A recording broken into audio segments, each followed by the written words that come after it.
পূজা মণ্ডপে এবং সকালে মহানবমীর যে কল্পারম্ভ বিহিত পূজা থাকে সেই বিহিত পূজা কিন্তু শেষ হয়ে গেছে। সকাল 9টায় শুরু হয়ে 10টায় সেটি শেষ হয়ে যায়। এরপরেই কিন্তু প্রায় 1 ঘন্টা ধরে কিন্তু পুষ্পাঞ্জলির যে পরিক্রমা সেই আরতি কিন্তু হতে থাকে এবং আরতি শেষে এই মুহূর্তে পুষ্পাঞ্জলি দেওয়া হচ্ছে এবং পুষ্পাঞ্জলি বিতরণ হচ্ছে। আরেকটি বিষয় জানিয়ে রাখতে চাই, এই মুহূর্তে কিন্তু মণ্ডপে এসে উপস্থিত হয়েছেন এবং পরিদর্শনে এসেছেন আমাদের বাংলাদেশে নিযুক্ত নেপালের হাই কমিশনার।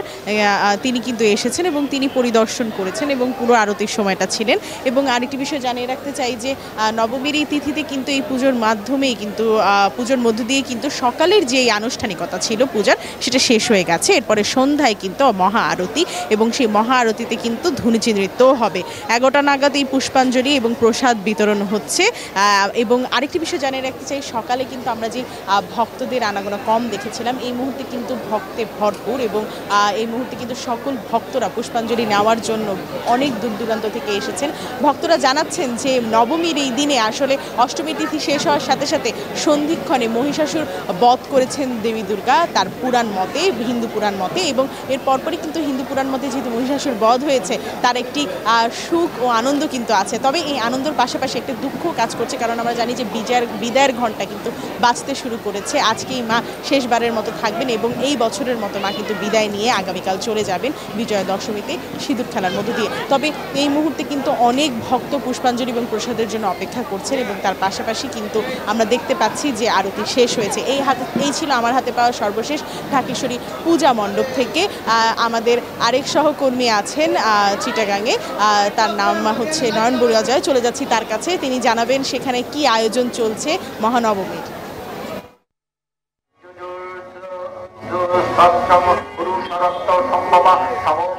ধন্যবাদ প্রমা আপনাকে। আপনি যেমনটা হুজুর খবর জানিয়েছেন নবমীর ঢাকেশ্বরী মন্দিরে, তেমনিভাবে কিন্তু আমি জ্যামশন হলে আছি। জ্যামশন হলে দেখতে পাচ্ছেন যে শারদীয় দুর্গোৎসবের যে আজকে নবমীর পুজো কিন্তু সকাল থেকে শুরু হয়েছে। আমরা পূজার্থীদের ভিড় দেখতে পাচ্ছি সকাল থেকে।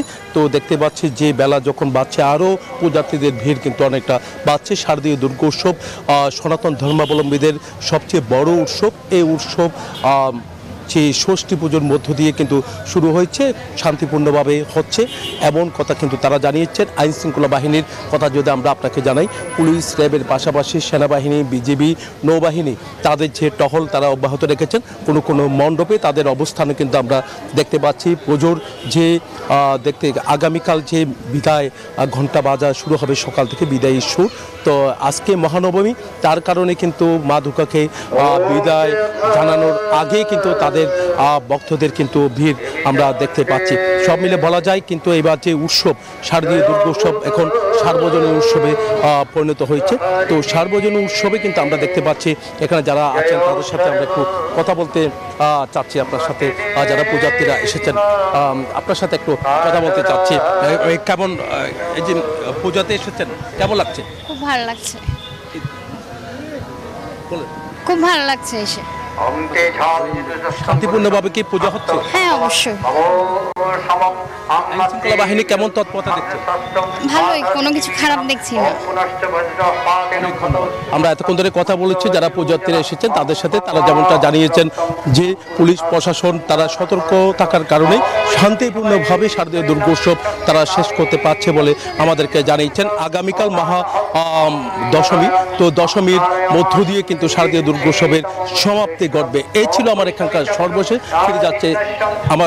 ফিরে যাচ্ছে স্টুডিওতে সুমনের কাছে। বান্ডেল থাকলে প্রতি সেনমানিতে টাকা বাঁচবে। বিকাশ সেনমানি বান্ডেল কিনে জিতুন প্রতি লেনদেনে।